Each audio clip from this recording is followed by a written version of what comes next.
Before I introduce our speaker today, just want to mention that this is the RUBI monthly series, our briefings from the field. We have been doing these now for the better part of 3 years. Sometimes we get the question from folks when they can't attend about whether they can see a recording. And yes, we always record them and they go up on the RUBI website. If you go to the tab that says Our Work, you'll see a little sub-tab that says Briefings from the Field. That's where you click on and you can see right through the most recent one. Usually takes 2 to 4 days to get it up on the site. Also want to mention a couple of general gains that people might be interested in hearing about. First of all, we have big news, and that is that RUBI has been selected, one of the only rural groups in the country, to present a workshop at the Democratic National Convention. And that's a week and a half away in Chicago, so we're extraordinarily excited about that. Today's speaker, Erica Etelson, will be joining me along with Cynthia Wallace in making that presentation. And the other thing I'll mention, and Jackie will put a link in the chat, is that if you're interested, we are having a virtual gathering and fundraiser next Thursday evening. That's a week from tomorrow, beginning at 8 p.m. Eastern. We've got folks coming on from the West Coast, so it's a little bit later. But we'd love to have you. You'll learn about some of RUBI's other programs, some of the impact we've had. And then if you so choose, you can decide to also help with financial support. So let me introduce today's speaker and the topic. Erica Etelson. Erica was one of the first people that I contacted when I got the wild hair idea that we needed a group to really fight back against the rural-urban divide, to figure out what was underlying it, and then what we needed to do to begin to overcome it. Since our first conversation, Erica has been absolutely central to pretty much everything RUBI does and has done. Her particular expertise is in communications. In fact, she wrote one of the best books out there called Beyond Contempt: How Liberals Can Communicate Across the Great Divide, a book I highly, highly recommend. So we are really thrilled today to have Erica presenting RUBI's newest resources. And I'm saying the RUBI's, but they're 95% Erica's research and synthesis and writing, with a little bit of input from the rest of us at RUBI. So welcome today to this conversation about communications. And Erica, take it away. Great. Can you hear me? All right. Thanks, Anthony. Thanks so much, everyone, for being here.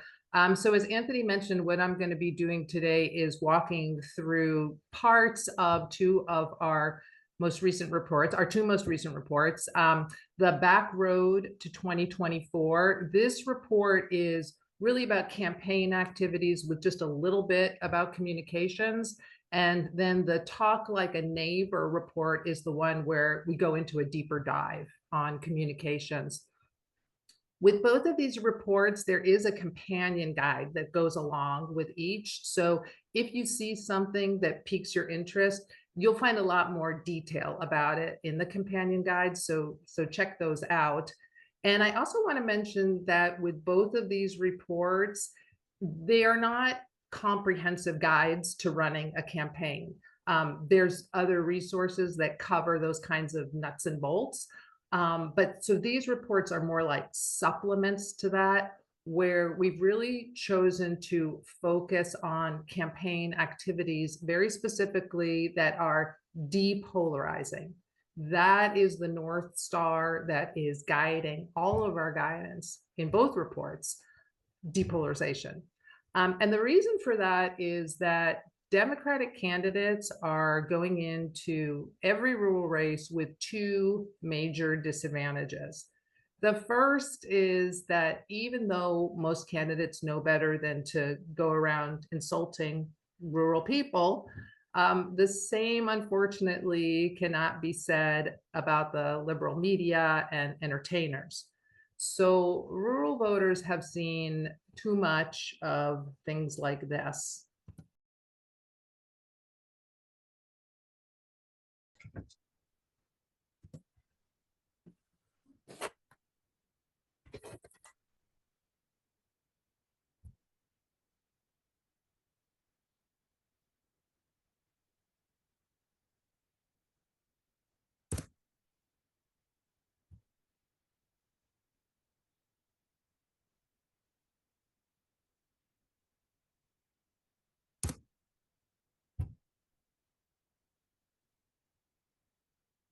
So rural folks feel insulted, ignored, unappreciated, misunderstood, stereotyped, and looked down on. They feel aggrieved. And one of the things that Dan Shea and Nick Jacobs talk about in their book, The Rural Voter, is that the more aggrieved they feel, the less they like the Democratic Party. Now, the second major disadvantage for Democratic candidates is the one you all already know about. Rural places are overwhelmingly Republican.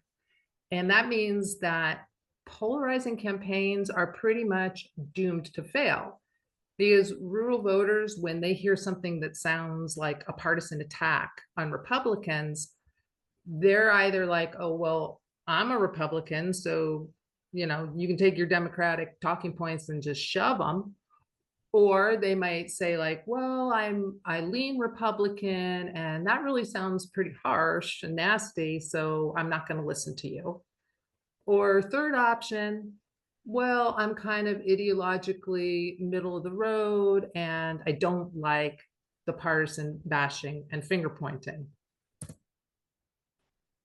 So if you look here at this categorization of the electorate, the exhausted majority that you see here, that is by far the biggest category. And within this exhausted majority, this is where you find the swing voters. You see that green column, moderates, they are 15% of the electorate.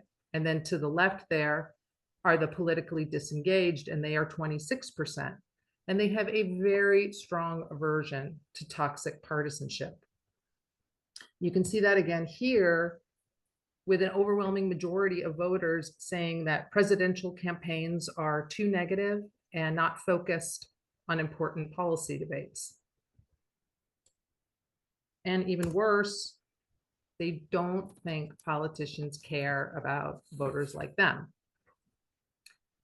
So when rural voters feel so burned out on polarization, when they feel like the candidates are more focused on scoring political points against each other than in listening to them, they are either not going to vote, or they're going to vote for whoever their friends and family are voting for, which is probably Republican. This is the rural polarization trap. It makes people vote Republican automatically without even giving Democrats a fair hearing, because they've come to believe that Democrats don't care or look down on people like them. And so what we wanted to do in these reports was to come up with some things that candidates can do and say that, one, keep them out of this polarization trap, and two, help them rebuild the trust that's been so badly damaged. We came up with ideas, or in some cases borrowed some ideas that we've seen in the field, where candidates can connect with voters where they're at, not where the National Democratic Party wishes they were at. So I'm going to go over 3 out of our 8 depolarizing campaign suggestions. And not every tactic or activity that we propose is going to be a good fit for every campaign. It's really about picking and choosing which ones seem the most appropriate and feasible for your campaign to try out. So first up, we have town halls. The traditional town hall format is the candidate gives a speech followed by Q&A. And the idea here is to flip that on its head. So you ask questions first of the audience and then let them ask you questions.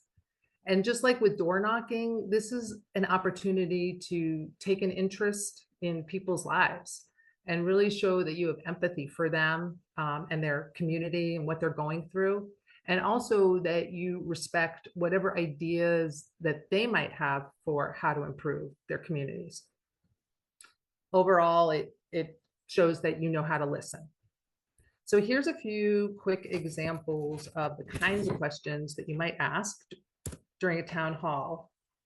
What do you love about living here?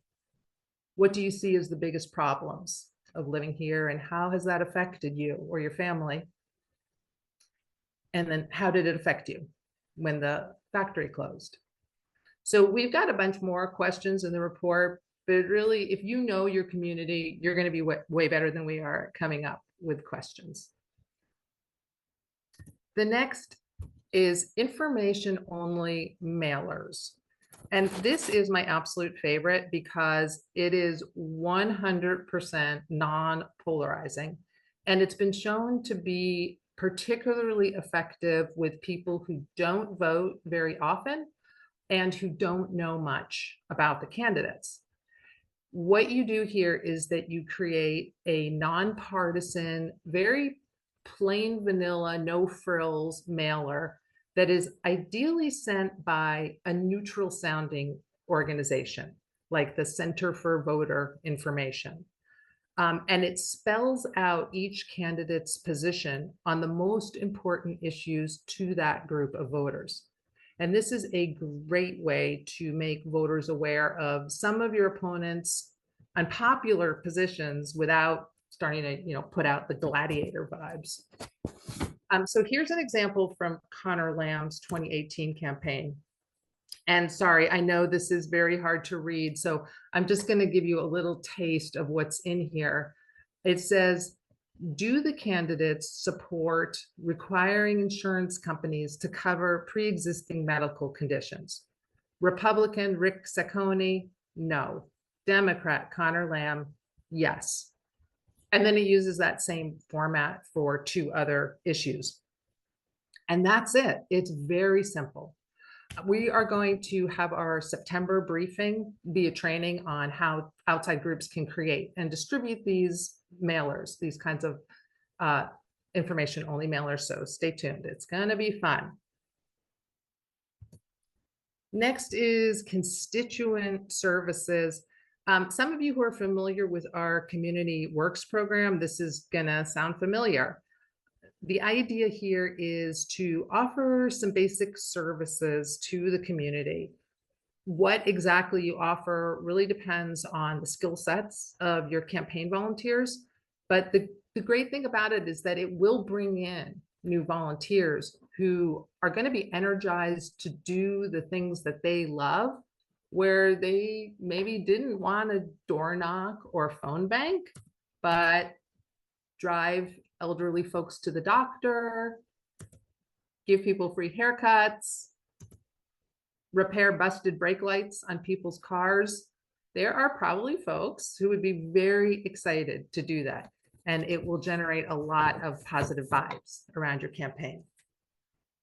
And by the way, speaking of Community Works, our next info session, we do a monthly info session for people who are new to Community Works. The next one is on August 28th at 6:30 Eastern. And Jackie will drop a link in the chat there so you can register for that.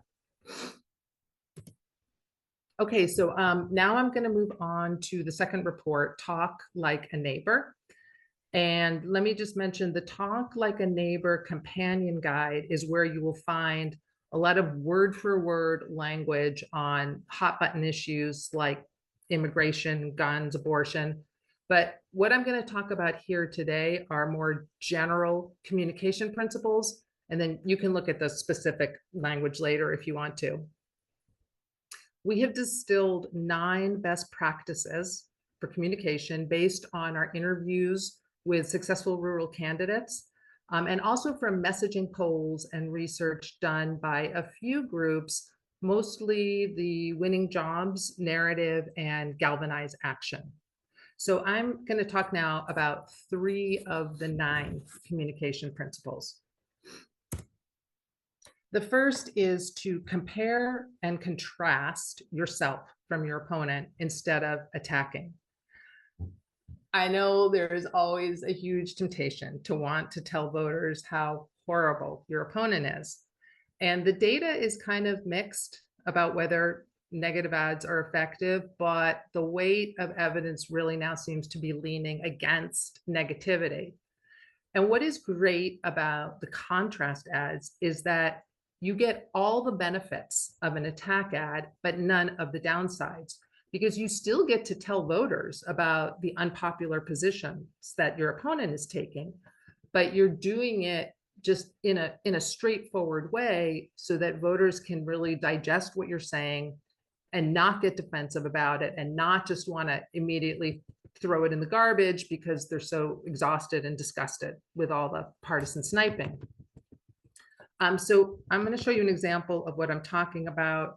Let's say that you're a candidate who wants to go after your opponent on the issue of insulin prices. So if you were running a typical attack ad, it would go something like this. I'm going to channel my best ominous voiceover. 1 second here. Insulin prices are out of control thanks to Republicans' refusal to put a price cap on it. Republicans just don't care whether you live or die. So that's the attack version, but you can do the same thing with a contrast ad to greater effect. President Biden just capped insulin prices at $35 a month for seniors on Medicare. Democrats tried to make insulin $35 a month for everyone, not just seniors, but Republicans blocked it. With your vote this year, we're going to make it happen for everybody in America. Okay, sell the brownie, not the recipe. Some of you, I'm sure, have heard this before from Anat Shenker-Osorio. What she's getting at here is that most people do not want to get into the policy weeds. They just glaze over. So instead of giving detailed explanations about how a new policy or program is needed and how it will operate, instead, you just show people how their lives will be better once it's enacted. And this is an example. Paid family leave means you'll be there when your baby smiles for the first time. So I'm going to do a little exercise now where I'm going to show you a couple of different billboards on the same topic. And then we're going to have a little survey where y'all can vote on which one you think has the brownie and which one doesn't have the brownie. Okay, so the first one is this. And the second option is this.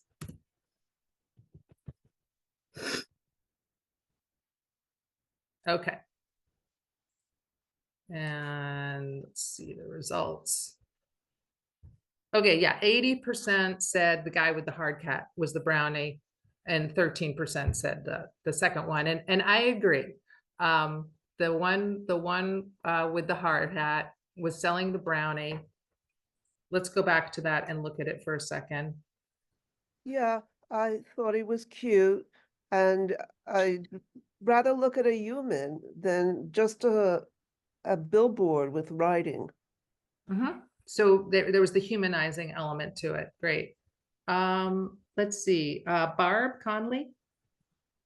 Yeah, I think the first one, first of all, has optimistic color to it, but it also just explains things like as it will affect people, cleaner air and new jobs.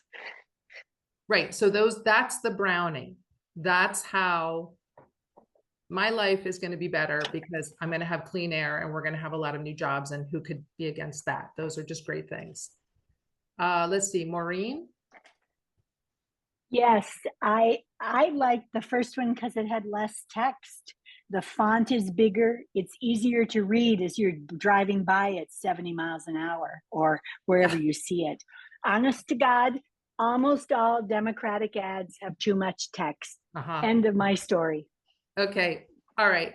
Yeah. So I'll just say one other thing about this one, and kind of why it's a little bit not optimal is like carbon is kind of an abstract concept. The year 2030, that's a long way off. 40% reduction, is that a lot? Is that a little? What will that actually mean for me? Unless you're a climate activist, 40% reduction in carbon, it just like, what does that have to do with me or my life? So it's not terrible, but I think it was just like a wasted opportunity if you're going to spend money on a billboard. Okay, the third principle I'm going to talk about is inclusive populism. And sorry, I know that's a little jargony, which we try to avoid, but let me break down what I mean by populist and what I mean by inclusive. In terms of populism, we have tons and tons of data showing that rural voters support a whole bunch of what we would call progressive populist policies. And I'll show you a list of some of those in a second. But when it comes to the cultural and social issues, they are typically more moderate or conservative.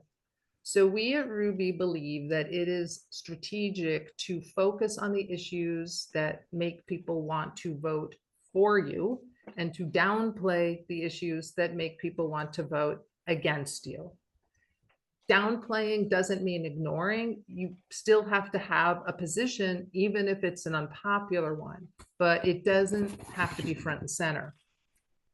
So take a look here at some of the things that are wildly popular.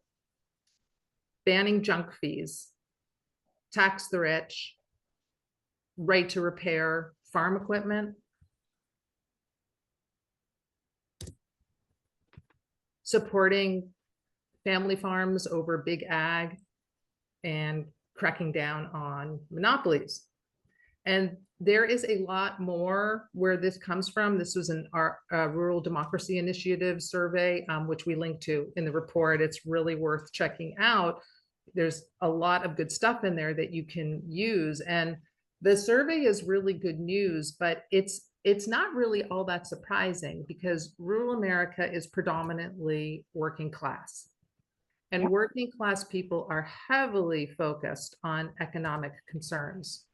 I'm just going to give you a second to take this information in.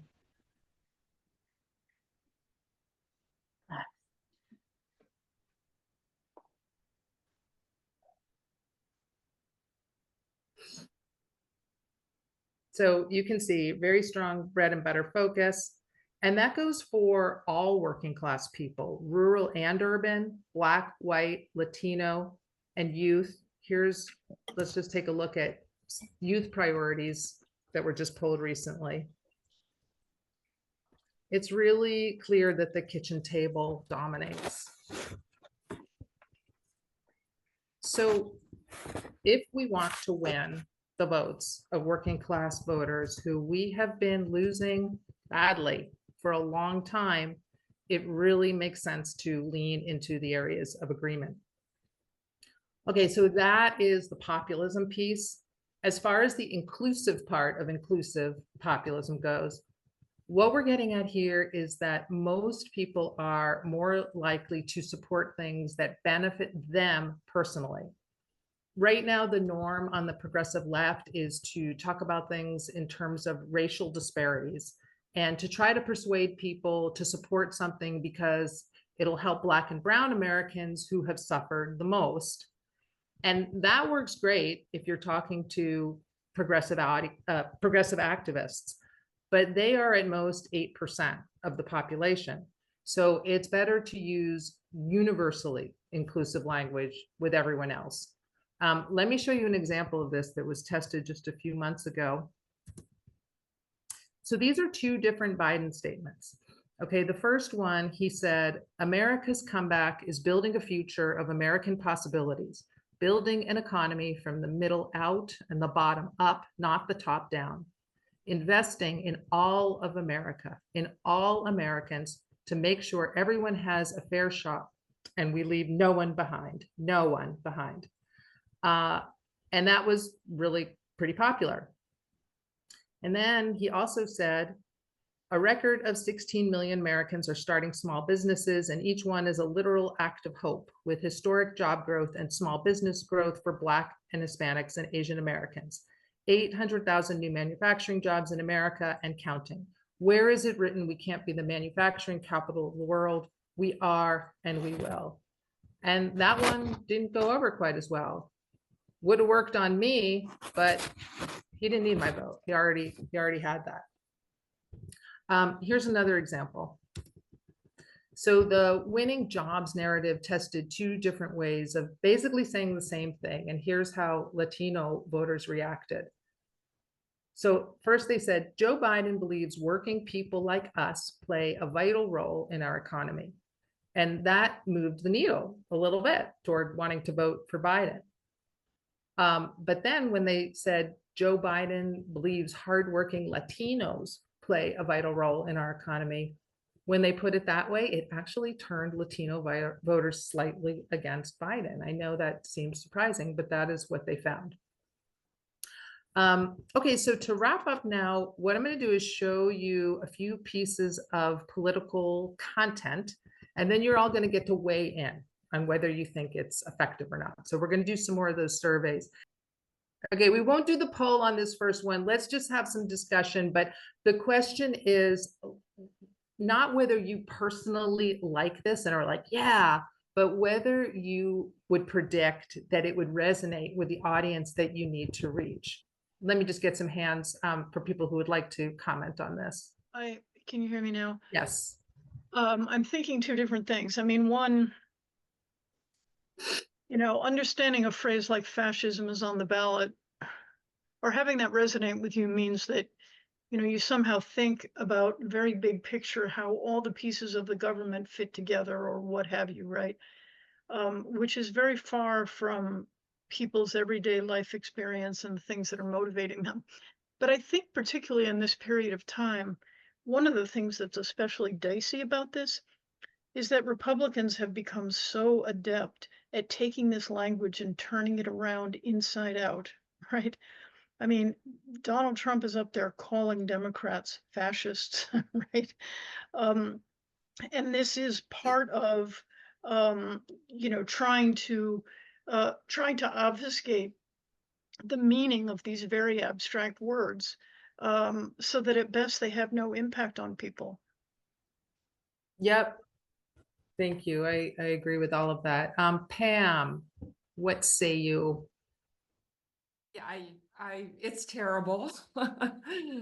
Yeah, it's really terrible. It's scary. I think nobody knows what fascism really means in this context. It's not something, right, that they see as part of their daily lives or that they would want to stop. It's pretty terrible. Yeah. Yeah. I mean, I think most people, fascism to them means Nazis. And so this whole thing is just like, doesn't make any sense to them. And the other thing about it is, oops, let me get this is Nate Silver just did this recently, kind of just a reminder. And this poll is even Democratic leaning voters. And you can see even with them, abortion and saving democracy, not their top issues, especially with the lower propensity voters, not their top issues by a long shot. So any time spent, beating the drum about fascism is time not spent talking about the issues that they care about that we talked about earlier, the kitchen table issues. Okay, let's try the next one. This is an ad by J.D. Scholten, who ran in Iowa a few years ago. He lost his congressional race, but later won state assembly. My name's Bob Bjorholm, and this is my wife, Denise. I thank God for the fact that we have Social Security and Medicare. I don't really know where I would be today. We're worried that Randy Feenstra will cut Medicare and Social Security, or he will privatize it like he did Medicaid. We support J.D. Scholten. He will fight for us. We know because he's been to every town in the district. And when he came by Battle Creek, he told us himself. I'm JD Schulten, and I approve this message. Okay, Jackie, let's run the survey on JD Schulten. So, folks, not did you like it personally, but would it be effective with swing voters? Okay, so 66% said yes, 13% no, 21% said not sure. Why don't we first hear from someone who thinks that this was effective? Okay. Yeah, I thought it was effective basically because they said it in a rural situation for one thing. And then the man was very typically a grandfather, rural grandfather that was still enjoying life, and they were showing that. And yeah, that worked well, I thought, for that particular target. Yeah, I really like the way he used like trusted messengers who just seemed like ordinary people. I'm not from Iowa. Maybe someone from Iowa here could validate that. I'm going to take a hunch that those look like very like relatable, ordinary Iowans. Exactly. And I also liked that he drew a contrast with his opponent, Feenstra, who was not going to protect Social Security without going on any big attack. But it was just like, well, we're worried about what Feenstra is going to do, and we rely on Social Security and Medicare. Let's see. Sarah? Gabian? Yes. I thought, and I don't know if it was the recording, I thought there was a little bit of amateurism to the filming, and in some sense that made it more authentic. I mean, I can't quite tell whether some of it's because you're playing it over the internet, but it wasn't slick at all, right? And the people in it were not slick. And I live in a rural area, and so many people are elderly. Huge number of elderly who are vulnerable, who are looking at assisted living or looking at wheelchairs, trying to work those things on farms. So I thought all of that really played to maybe not just grandpa, but myself, me, people like, the watcher, the viewers. Right. Yeah. Yeah. Totally. Would anyone who was not sure or didn't think that ad would be effective like to say why? Yep. My reason for the not sure was he talked about privatization of Medicaid, but he didn't really, the ad doesn't really say what that means to the person. And maybe because that's something as a foster parent that is an issue that catches my attention immediately, I thought, well, so what if they privatize Medicare? Republicans think that's a good thing. So, so that's where my not sure was, but I liked what everything else that has been said, I really liked, but that kind of, because that's, that caught my attention. Yep. No, that's a great point. I didn't even notice that. That went like straight over my head. I think that's a good point. Okay, we're gonna go to the next one. This is a Tim Ryan ad when he was running against JD Vance. First, JD Vance promised to help fix the opioid crisis. Then we learned he didn't fund a single addiction program. Instead, he used his sham nonprofit to launch his political career. Even worse, Vance brought a big pharma-funded mouthpiece to Ohio. She called Oxy a godsend. She spread biased research, and Big Pharma kept selling pills. JD Vance didn't help. He made it worse. I'm Tim Ryan, and I approve this message. Okay, we got it to play. Yay. So, Jackie, can we run the poll on that one? Okay, so this one, definitely more of a split. 30% thought it was effective, 50% didn't think so, and 18% not sure. Okay, so why don't we hear first from someone who thought this was an effective ad? I thought it was effective because it kind of illustrated what kind of person JD Vance is. Others? Let's have anyone who would like to speak for or against this ad. I would say it was not effective because Mr. Vance was elected senator. And the question is, why might it not have contributed to his defeat? And so I think the contrast maybe piece was missing. We had a lot of the negative, and we were hearing about what he was doing, but it wasn't necessarily showing what Tim was going to do or was doing. I don't know for a fact, but it was a heavy negative. Yeah, it was a kind of a classic attack ad. Thanks. Teresa Purcell?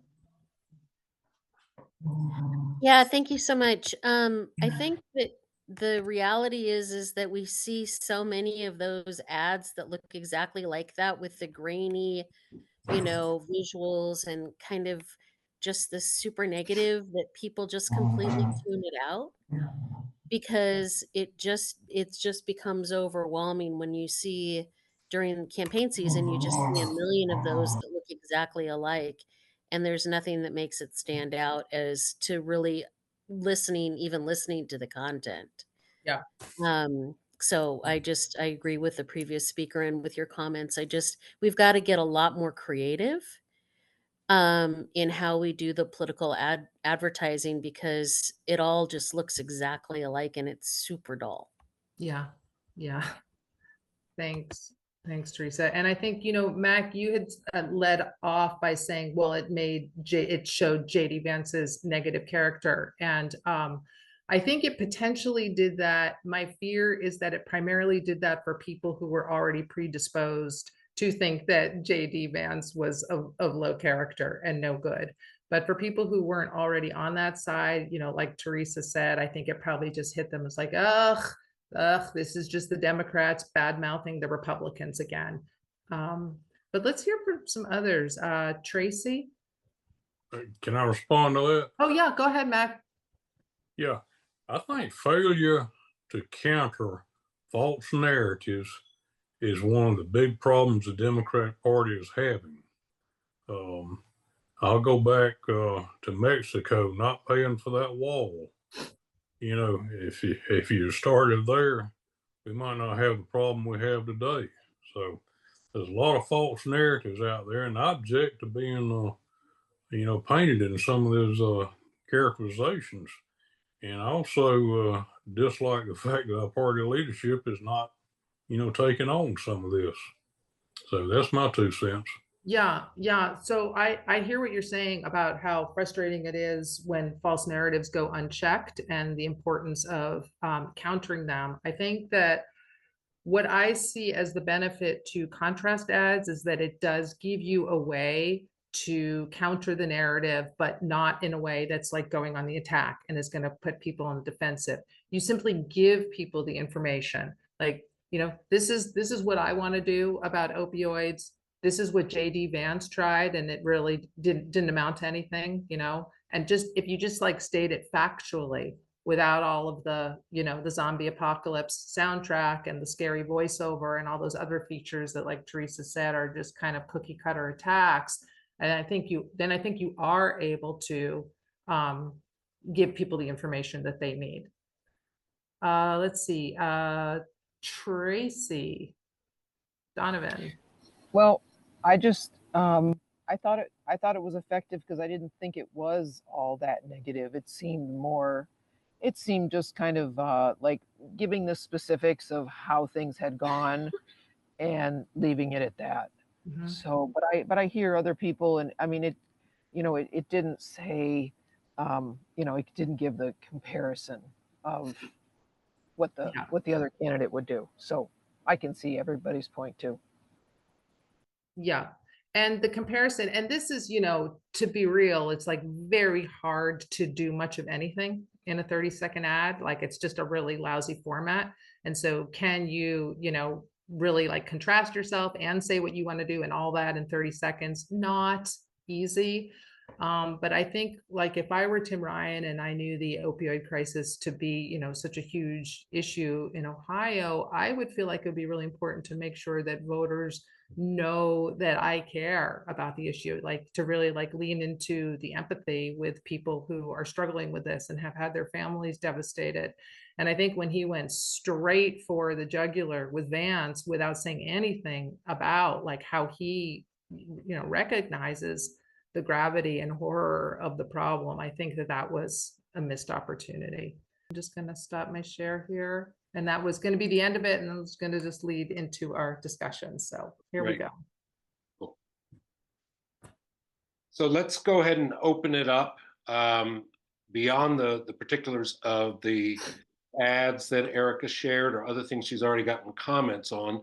Start with some questions or comments maybe on some of the broader things. Either, remember, she started with the depolarizing campaigns and some very specific, I think, creative ideas for that, and then moved into depolarizing communication. I was talking with my coworker today and said that I said that when Governor Walz last night was poking the bear, it just makes me uncomfortable. Like I wish we wouldn't go there at all. And so this is, I think, you know, it's a type of or a type of polarization to you know, make fun of Vance or Trump. And if we're gonna call our, you know, if we're gonna identify as like the higher road or whatever, we need to consistently do that and not, I don't know. It's, you know, it's funny, you know, Walz, I think, you know, he's clever, he's quick. But there's a part of me that just kind of winces when he goes into that. And I was interested to hear that my coworker had the same reaction. Erica, any comments on that? No, I didn't see him. I didn't see his speech, but I'm not happy to hear that he did that. I heard something about he was like calling Trump and MAGA weird, and that did not sound to me like a good way to go. But no, thanks for bringing that up. Edward. Yeah, the last bit of discussion about that Ohio ad and the very first information that Erica so brilliantly presented to us emphasized to me that the narratives or stories or impacts ought not to be anywhere close to shaming, blaming, or guilting rural people, which often happens even with the note, because for example, opioid crisis, there's so many complicated personal stories of shame, blame, and guilt. And so that ad was invested heavily in blaming. So there was a problem with that, I think. And it goes back to the comparison with the Latino responses negative on the needing the hand up. It's sort of depreciating their own contribution. So I want rural people to be known as achievers, achieving lots of practical, wonderful things, you know, feeding America, feeding the world, supporting families, getting people food from the food pantry, all that volunteering. That rural places don't exist without hundreds of people volunteering every week. So that kind of achieving and not deficiency. Thank you. Yeah, I love that, Edward, because, you know, one of the things that Nick and Dan talk about in their book, The Rural Voter, is like that one of the really crucial values that unites a lot of people is pride of place and a sense of shared fate. And I think it's really nice to kind of lean into those values and say, you know, what I love about living here is the way we take care of each other and we have each other's backs. It gives me a really good feeling to know that, you know, if I face hardship, someone's going to have my back. And that's what I love about living here. And really bring out the positive, I think, would mean so much to people who, like, all they hear is the negative stories reflected back at them. Great. Thank you both. Skip. Thank you, Anthony. Hi, thanks for your talk. Very, very informative, very insightful. Two interrelated questions. One is, what is your opinion of Kamala Harris framing this as the prosecutor against the convicted felon? And secondly, can you elaborate on why you find Tim Walz's comment that Trump and gang are weird? And then a footnote to that, finally. I was struck yesterday looking at, which I force myself to do when I can stand it, look at Fox News online, and the headline was, Walz is the one who called Republicans weird, as if it was all across the entire voting base of Republicans, not just the leadership. Well, so to take your second question first about calling Trump weird is, and then maybe all Republicans, I think the thing is that any comments about Trump get interpreted as they're talking about me. So that is why you're always in the danger zone. And Trump really knows how to capitalize on that and sort of forge this bond of shared grievance. And we're going to retaliate against those people because they hate me and they hate you and they look down on us, and I'll be your savior. So I think like those kinds of insults against Trump are really risky, and don't add anything. Like, who's going to love that other than the people on this Zoom call and the Rural for Harris Zoom call, right? But we are not who has to be persuaded. Remind me of your first question. Prosecutor versus convicted felon as the headline. I'm not sure. I haven't really thought that one through. It might appeal to some law and order types, I guess, but my hesitation would be that it's once again kind of missing the opportunity to talk about like what's her plan for the economy? What's her plan for reducing inflation and bringing back manufacturing? Being the prosecutor against the con man doesn't speak to any of that. Yeah. So I think it's going to tend to just again come off as like a negative attack. Thank you. Thanks, Erica. Wade. Thanks for this. I'm down in Marion, Illinois, which is the far, far, far south part of red Illinois. And two of the things I notice is that people in small communities are actually better at working across divides because we don't have a choice who we work with. If we want to get critical mass for something, we have to work with people that we agree with on a topic, a target, an issue. And I think that's one of those areas where dividing really does not translate to rural and small communities. We don't have capacity to divide. So I'll give you the example from this last winter in my community is that we have a community worship service. And so I got to preach at the Roman Catholic Church while the priest was out of town. That never happens in a lot of communities.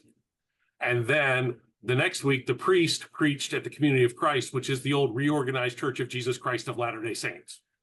How many communities do you have the Roman Catholic priest preaching at a former reorganized LDS church? Because we agree on certain things. And that's where I think the hope language is really important. It's not so much that we have to lean on hope as a desperate hope, but we have to talk about the positives in our places and the things that we do well and we do right. And dividing doesn't get us there. It just fragments that hope into such small pieces that we can't use it to build anything. Thanks. Thank you. That's so inspiring. I'm so glad you shared that. And, you know, the video that I didn't get to show because of technical problems was Mary Peltola, who's a congresswoman from Alaska. And her whole thing is like, you know what? The lower 48 is all about partisan bickering, and to hell with politics. We know how to get things done. We are practical problem solvers in Alaska.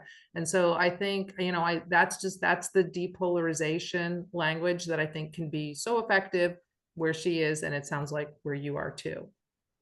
I'm just going to add one thing to that. What you said there is also true in the economic development world and community development, where across lines of politics and sort of more regionally, people tend to work together because they have fewer resources and have to. And one of RUBI's other big guidances on depolarization and winning voters back is every chance we have is localize issues. Because when you localize problems or localize solutions, people are more inclined to want to come together, just exactly the way you were saying, Wade.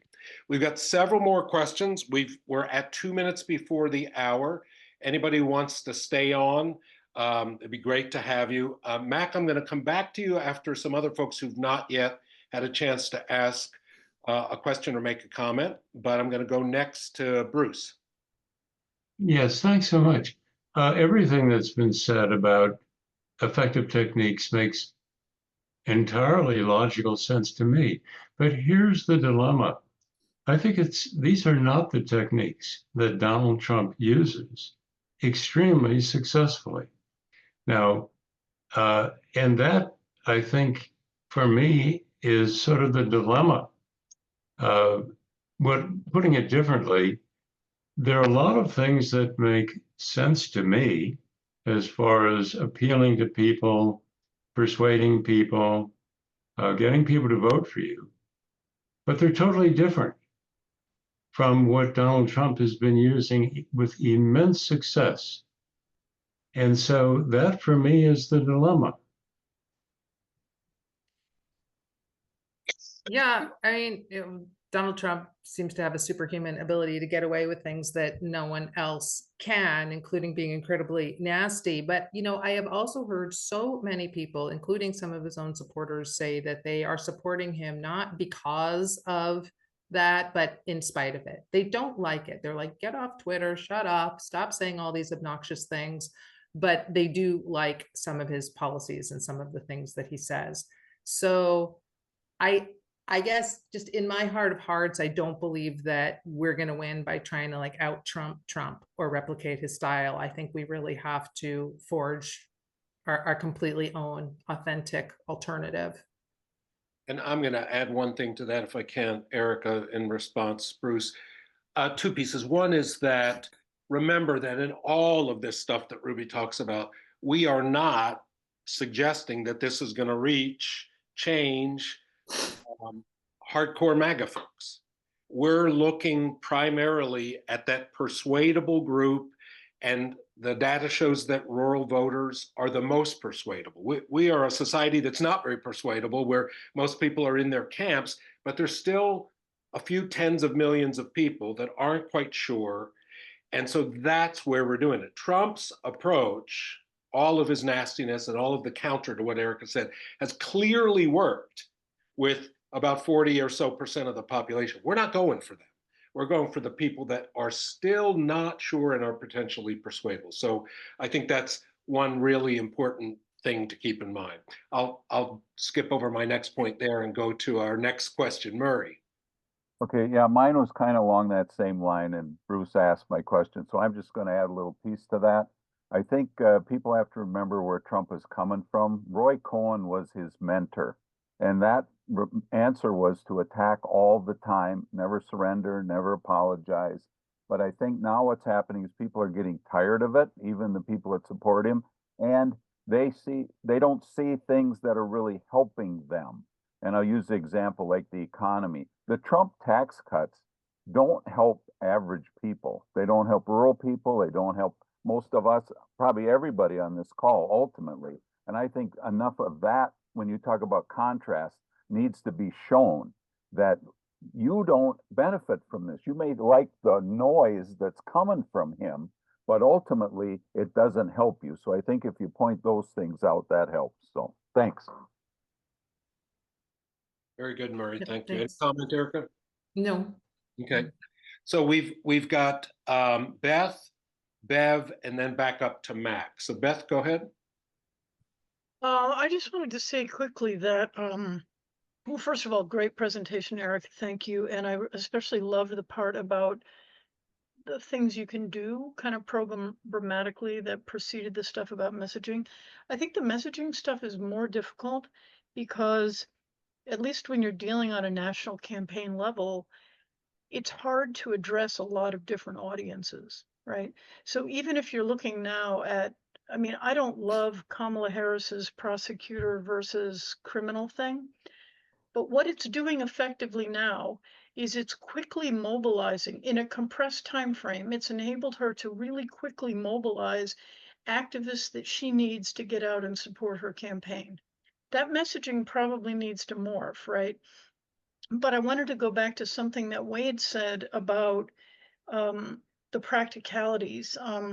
Where I'm working, I'm looking forward to being able to connect the local races to the national race, because the local races give you the ability to really work with everyday people on the problems that are right in front of them that, as he said, are not necessarily partisan aligned. You know, we want to fix the roads. It doesn't matter what party you're a part of.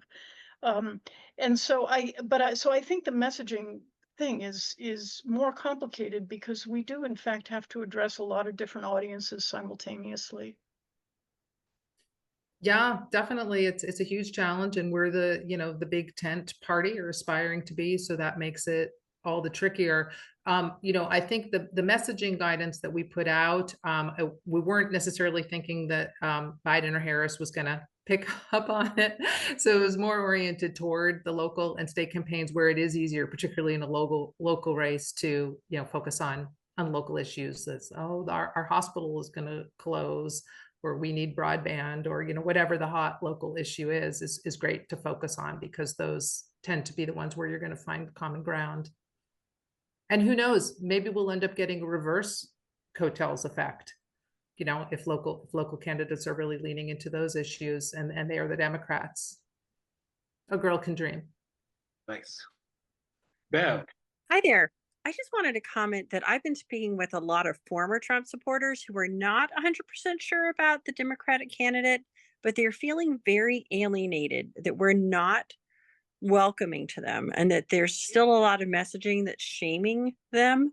And I think, we talk about being a big ticket, the big tent and welcoming of everybody, but I'm still seeing a lot of messaging, and particularly on social media, where not only is Trump being made fun of, but there seems to be this leaning towards, if you ever supported Trump, we're mocking you. And I think that really need to take a hard turn and look at welcoming those people in. And that's what I'm trying to do right now, is looking at building bridges.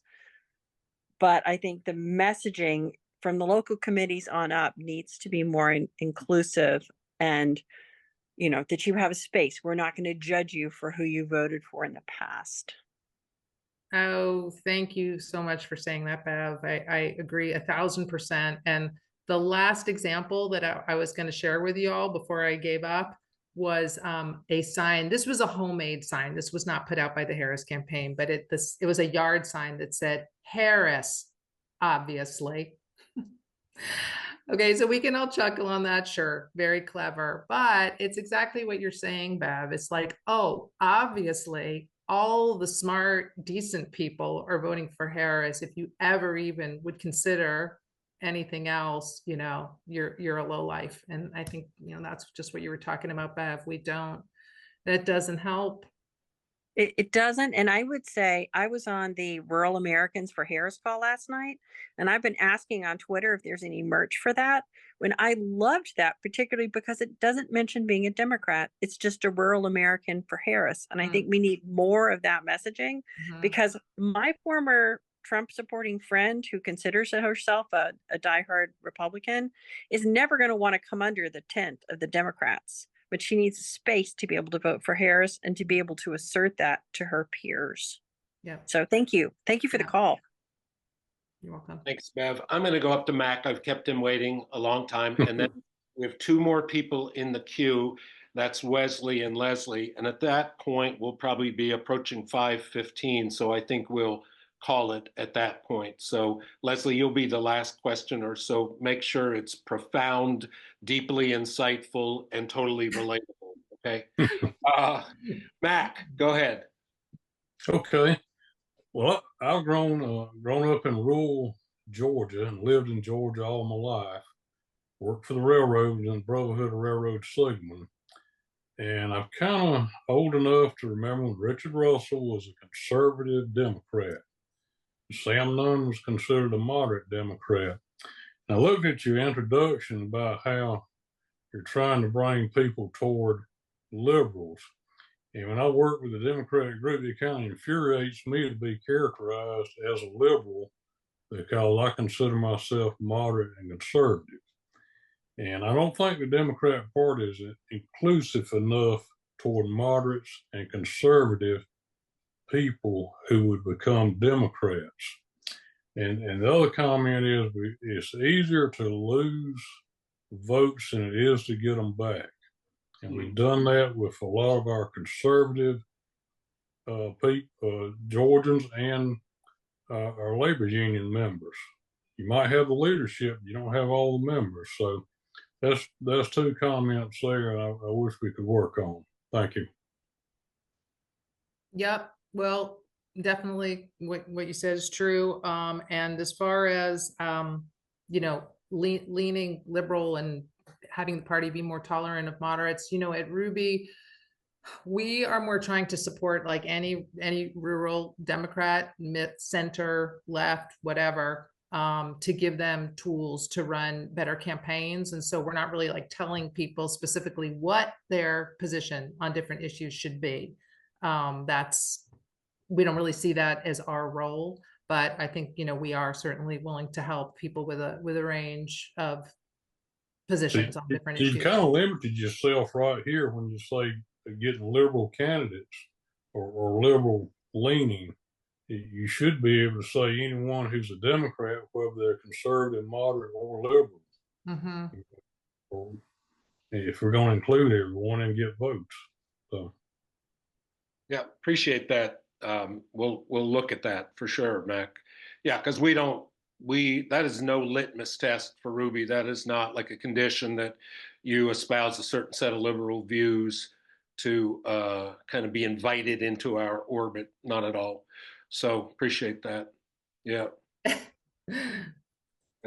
Good. All right, we're going to go up to Wesley. There. Thanks for hosting this, RUBI. I'm in North Georgia, working with a couple campaigns, and sort of the tension, the dilemma that we're experiencing is, do we tack to the center to try and go to moderates in the area, or do we sort of run an unabashed Democratic campaign, have them come to us? We're not trying to persuade MAGA people, but like, do we go to them, or do we try and pull them to the left? I mean, you know,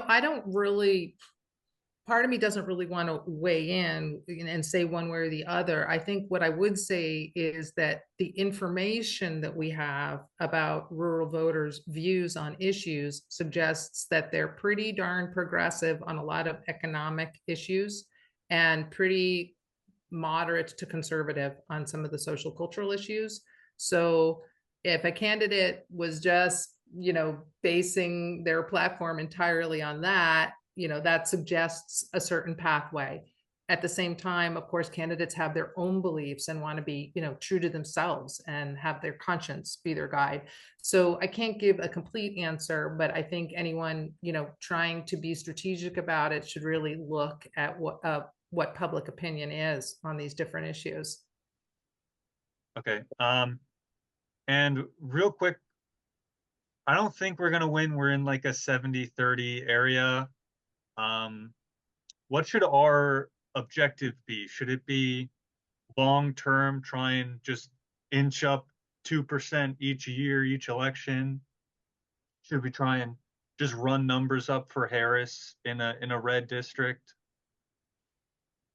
Yeah, I mean, anything you do, even if you're not going to win your local congressional or state assembly race, just even moving, you know, a certain number of voters toward Harris could end up having huge consequences in the Electoral College.